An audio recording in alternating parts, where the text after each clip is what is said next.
एक हीरा मिल जाता है। कोई देखे उससे पहले ही वो उसे चुपके से अपने मुंह में छिपा लेता है, लेकिन अगले ही पल सुपरवाइजर को कुछ शक हो जाता है।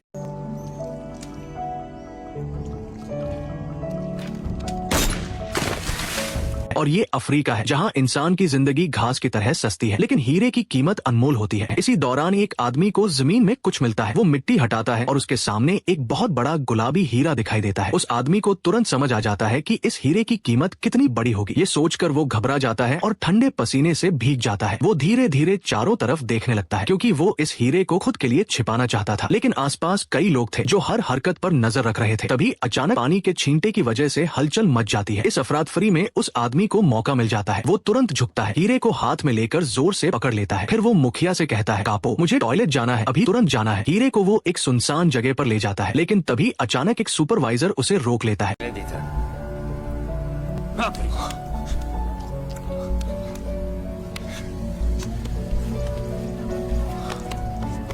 सोलोमन हीरे को निकालकर उसे छिपाने ही वाला था कि तभी पीछे से किसी ने उस पर बंदूक तान दी। मजबूर होकर उसे हीरा दूसरे आदमी को दे देना पड़ता है। उस वक्त सोलोमन पूरी तरह निराश हो जाता है, लेकिन तभी अचानक बहुत सारे सरकारी सैनिक वहां पहुंच जाते हैं और बागियों पर हमला कर देते हैं। एक बम फेंका जाता है और धमाके से दोनों जमीन पर गिर जाते हैं। सोलोमन को ज्यादा चोट नहीं लगती, इसलिए वो तुरंत वहां से भागने लगता है। भागते भागते वो एक खाली जगह पर उस गुलाबी हीरे को जल्दी से जमीन में गाड़ देता है, लेकिन हीरा छिपाने के बाद उसे सरकारी सेना पकड़ लेती है और जेल में डाल देती है। जेल में सोलोमन देखता है कि वो सुपरवाइजर भी जिंदा है। वो उसे तुरंत पहचान लेता है। फिर वो जेल में सबको जोर जोर से बताने लगता है कि सोलोमन के पास एक बहुत बड़ा गुलाबी हीरा है। वो यहाँ तक कह देता है कि जो भी उसे ढूंढ कर देगा उसे $1,00,000 का इनाम मिलेगा। ये सुनकर सोलोमन गुस्से से चिल्लाने लगता है, तुम पागल हो, मेरे पास कोई हीरा नहीं है। क्या तुम्हें दिखाई दे रहा है? तुम लोग शैतान हो जो बिना पलक झपकाए लोगों को मार देते हो। तुमने मेरा परिवार छीन लिया, मेरा घर बर्बाद कर दिया और अब मुझ पर झूठा इल्जाम लगा रहे हो कि मैंने हीरा छिपाया है। सोलोमन की ये बात सुनकर ज्यादातर लोग धोखा खा जाते हैं, लेकिन उसी जेल में मौजूद ली नाम का आदमी उसकी बातों पर बिल्कुल भरोसा नहीं करता। कुछ समय बाद लिटिल ली जमानत पर जेल से बाहर आ जाता है। उसे पूरा विश्वास था कि सोलोमन के पास एक बहुत बड़ा हीरा छिपा हुआ है, इसलिए वो अपने दोस्तों से कहकर सोलोमन को भी जमानत पर छुड़वा देता है और उसके रहने खाने का खर्च भी देता है। लेकिन उस समय सोलोमन के दिमाग में हीरे का ख्याल बिल्कुल नहीं था। वो सिर्फ अपने परिवार को ढूंढना चाहता था। इसके बाद सोलोमन शरणार्थी कैंप में जाता है। वहाँ लापता लोगों की एक लंबी सूची लगी हुई थी। वो बहुत देर तक उस सूची में अपनी पत्नी और बेटी का नाम ढूंढता है, लेकिन उसे उनका नाम नहीं मिलता। उसी समय अचानक विद्रोही रेबल्स उस इलाके में हमला कर देते हैं और लोगों को मारना शुरू कर देते हैं। ये सब देखकर सोलोमन पूरी तरह टूट जाता है और निराश हो जाता है। तभी वहाँ लिटिल ली आ जाता है, लेकिन सोलोमन बेवकूफ नहीं था। उसे पता था कि ये लोग उसी हीरे की वजह से उसके पीछे पड़े हैं, इसलिए वो किसी पर भी भरोसा नहीं करता। उधर विद्रोही कैंप के अंदर घुसने ही वाले थे। इस अफरातफरी में लिटिल ली सोलोमन से कहता है, अभी सोचने का समय नहीं है, मैं तुम्हें तुम्हारा परिवार ढूंढने में मदद करूंगा। सोलोमन को मजबूरी में उसकी बात माननी पड़ती है। सोलोमन एक योद्धा परिवार में पला बढ़ा था और उसे लड़ाई का काफी अनुभव था, इसलिए गोलीबारी के बीच भी वो जल्दी से वहाँ से निकलने में सफल हो जाता है। दोनों लोग रेगिस्तान पार करके आगे बढ़ते हैं। कुछ समय बाद उन्हें सरकारी सैनिक पकड़ लेते हैं। लिटिल ली चाहता था कि सैनिकों की मदद से वो सोलोमन के गांव वापस जा सके, लेकिन सैनिक उसे मना कर देते हैं। तभी अचानक उनकी मुलाकात एक महिला पत्रकार से हो जाती है, जिसे लिटिल ली पहले से जानता था। उसकी मदद लेने के लिए लिटिल ली उसे ब्लड डायमंड की कहानी बताता है और कहता है कि वो इस सच को दुनिया के सामने लाना चाहता है। इस तरह वो उस पत्रकार का भरोसा जीत लेता है। फिर वो मीडिया के विमान से सोलोमन और लिटिल ली को किमिया नाम की जगह पर ले जाती है। जब वे लोग वहाँ पहुँचते हैं तो चारों तरफ फैले बड़े बड़े टेंट और घास के मैदान देखकर हैरान रह जाते हैं। ये एक बहुत बड़ा शरणार्थी कैंप था, जहाँ 10,000 से भी ज्यादा लोग रह रहे थे। और हैरानी की बात ये थी कि ये अफ्रीका का सिर्फ दूसरा सबसे बड़ा शरणार्थी कैंप था। यहीं पर सोलोमन को आखिरकार अपनी पत्नी और बेटी मिल जाती है। काफी समय बाद परिवार का मिलना बहुत ही भावुक और खुशी का पल था, लेकिन कुछ ही देर बाद सोलोमन को पता चलता है कि उसका बेटा वहाँ नहीं है। उसकी पत्नी बताती है कि उसके बेटे को विद्रोहियों ने पकड़ लिया था। ये सुनकर सोलोमन पूरी तरह टूट जाता है, क्योंकि उसे पता था कि विद्रोही बच्चों का ब्रेन वॉश करते हैं, उन्हें ट्रेनिंग देकर निर्दयी लड़ाके बना देते हैं और आखिर में वो बच्चे युद्ध के मैदान में मर जाते हैं। इसलिए सोलोमन फैसला करता है कि वो अपने बेटे को बचाने के लिए उस खदान तक जाएगा। ये बात लिटिल ली के भी काम की थी, क्योंकि वो सोलोमन द्वारा छिपाया गया हीरा ढूंढना चाहता था। इसके बाद दोनों पत्रकार बनकर युद्ध क्षेत्र की तरफ निकल पड़ते हैं, लेकिन वो ज्यादा दूर नहीं जा पाते। अचानक विद्रोही उन पर हमला कर देते हैं। कार चला रहा ड्राइवर वहीं मारा जाता है। चारों तरफ गोलियों की बारिश होने लगती है और बस में बैठे कई पत्रकार भी मारे जाते हैं। तभी लिटिल ली तुरंत मरे हुए ड्राइवर को सीट से हटाता है और खुद गाड़ी संभाल लेता है। वो तेजी से गाड़ी घुमाता है और दुश्मनों की गोलियों से बचते हुए वहां से निकल जाता है। हालांकि विद्रोही उनका पीछा करना नहीं छोड़ते, लेकिन आखिरकार वे लोग मुश्किल से दुश्मनों से बच निकलते हैं। अगले दिन लिटिल ली सोलोमन और पत्रकार को उस सैन्य कैंप में ले जाता है जहां वो पहले हीरो का व्यापार किया करता था। शांग शाओ ने ली से कहा कि वो उसे उस हीरे तक लेकर जाए, लेकिन ली जानता था कि अगर हीरा शांग शाओ के हाथ लग गया तो उसे एक पैसा भी नहीं मिलेगा और शायद वो मारा भी जा सकता है। इसलिए ली ने सोलोमन के साथ मिलकर चुपके से काम करने का फैसला किया। फिर उसने महिला पत्रकार को अलविदा कहा। एक छोटी सी विदाई के बाद दोनों अलग हो गए। इसके बाद ली और सोलोमन फिर से उस इलाके की तरफ लौट गए जहां खदान थी। दोनों ने पूरा दिन और रात जंगल में छिपकर बिताई। आखिरकार वे उस जगह पहुंच गए, लेकिन वहां का नजारा देखकर वे हैरान रह गए। वहां कई छोटे बच्चे बंदूकें लेकर खड़े थे जिनका विद्रोहियों ने ब्रेन वॉश कर दिया था। वहीं पर विद्रोहियों का लीडर भी मौजूद था। अब अंदर जाकर हीरा निकालना लगभग नामुमकिन था, लेकिन थोड़ी देर बाद ली को एक योजना सूझती है। वो वायरलेस फोन से शांग शाओ को कॉल करता है और कहता है कि वहां बम गिरवाए, लेकिन सोलोमन इस बात के लिए तैयार नहीं था। उसे विश्वास था कि उसका बेटा भी उसी कैंप में है और बम गिरने से उसे चोट लग सकती है, लेकिन ली को इससे कोई फर्क नहीं पड़ता। उसे सिर्फ उस गुलाबी हीरे की परवाह थी। शाम होते ही सोलोमन एक मजदूर गुलाम का भेष बनाकर अकेले ही कैंप के अंदर चला जाता है। वहीं उसे अपना बेटा दिखाई देता है। सोलोमन उसे अपने साथ ले जाने की कोशिश करता है, लेकिन उसका बेटा विद्रोहियों के ब्रेन वॉश का शिकार हो चुका था और उसका दिमाग पूरी तरह बदल चुका था। उल्टा वो विद्रोहियों को बुला देता है और सोलोमन पकड़ लिया जाता है। विद्रोही बहुत गुस्से में थे। अगले दिन वे सोलोमन के बेटे की जान को खतरे में डालकर उससे हीरे का ठिकाना पूछने लगते हैं। उधर एक तरफ छिपा हुआ ली बहुत घबराया हुआ था। उसे डर था कि कहीं हीरे का राज खुल न जाए। तभी अचानक अमीर लोगों का विमान वहां पहुंच जाता है और देखते ही देखते बम गिरने लगते हैं। पूरा इलाका अफरातफरी में बदल जाता है। इसी मौके का फायदा उठाकर सोलोमन विद्रोही लीडर पर झपट पड़ता है, उसे पानी में धक्का देता है और फिर लोहे के हथौड़े से उसे मार देता है। दूसरी तरफ ली भी हथियार लेकर लड़ाई में शामिल हो जाता है। कुछ ही देर में विद्रोहियों को काबू कर लिया जाता है। इसके बाद शांग शाओ ली के सामने आता है और कहता है, हीरा मुझे दे दो, नहीं तो तुम सब इसी जमीन पर मारे जाओगे। लेकिन सोलोमन अब भी झुकने को तैयार नहीं था। आखिरकार अपनी जान बचाने के लिए ली मजबूरी में सोलोमन के बेटे को बचा लेता है और सोलोमन को हीरा निकालने के लिए मजबूर करता है। सोलोमन के पास अब कोई रास्ता नहीं था, इसलिए वो मान जाता है। जैसे ही वो जमीन खोदकर हीरा निकालने वाला होता है, वहाँ मौजूद सभी लोग उस अनमोल खजाने को देखने के लिए इकट्ठा हो जाते हैं। उसी मौके का फायदा उठाकर सोलोमन और ली अचानक पलटवार कर देते हैं और फिर वहाँ शुरू हो जाती है गोलियों की भयंकर लड़ाई। आखिरकार बुरे शांग शाओ को लिटिल ली मार देता है, लेकिन उसी दौरान ली को पता चलता है कि उसे भी गोली लग चुकी है। फिर भी उसे इसकी कोई परवाह नहीं होती, क्योंकि उस समय उसके दिमाग में सिर्फ हीरे का ख्याल था। लेकिन उसे बिल्कुल उम्मीद नहीं थी कि जैसे ही सोलोमन जमीन से हीरा निकालता है, अचानक उसका बेटा ली पर गोली चला देता है। सोलोमन तुरंत उसे रोक देता है। वो अपने बेटे को समझाता है और आखिरकार अपने प्यार से उसके दिल को बदल देता है। उधर शांग शाओ के बाकी आदमी फिर से उनका पीछा करने लगते हैं, इसलिए तीनों तुरंत जंगल की तरफ भागने लगते हैं। भागते भागते ली सोलोमन से कहता है कि उसे हीरा दे दे, क्योंकि उसके लिए हीरा उसकी जान से भी ज्यादा कीमती था। लेकिन ज्यादा दूर जाने से पहले ही गोली लगने की वजह से ली चल नहीं पाता और जमीन पर गिर जाता है। तब सोलोमन उसे अपनी पीठ पर उठाकर दौड़ने लगता है, लेकिन दर्द इतना ज्यादा था कि ली अब और सहन नहीं कर पा रहा था। इसलिए सोलोमन उसे नीचे उतार देता है, क्योंकि उसे समझ आ जाता है कि ली अब ज्यादा देर तक जिंदा नहीं रह पाएगा। तभी ली अपनी जेब से वो हीरा निकालता है जिसके लिए वो इतने समय से लालच कर रहा था, और वो हीरा सोलोमन को दे देता है। सोलोमन के जाने के बाद ली महिला पत्रकार को फोन करता है और उसे सोलोमन के बारे में सब कुछ बता देता है। इसके बाद अफ्रीका की उसी हीरो की जमीन पर ली की मौत हो जाती है। कुछ समय बाद सोलोमन लंदन पहुंचता है और उस महिला पत्रकार से मिलता है। उसकी मदद से वो बड़ी डायमंड कंपनी से संपर्क करता है। बातचीत के दौरान सोलोमन कहता है कि पहले उसकी फैमिली को उसके पास लाया जाए, तभी वो हीरे के बारे में बात करेगा। कुछ ही समय में उस बड़ी डायमंड कंपनी की मदद से उसकी पत्नी और बच्चों को ढूंढ लिया जाता है और उन्हें सोलोमन के पास भेज दिया जाता है। साथ ही उस महिला पत्रकार ने इस पूरे सौदे और सच्चाई को रिकॉर्ड कर लिया था। बाद में उसने इसे इंटरनेट पर प्रकाशित कर दिया, जिससे दुनिया को हीरो के पीछे छिपी सच्चाई के बारे में पता चलता है। ये फिल्म एक सच्ची घटना से प्रेरित कहानी पर आधारित है। तो दोस्तों, यहीं पर वीडियो खत्म होता है।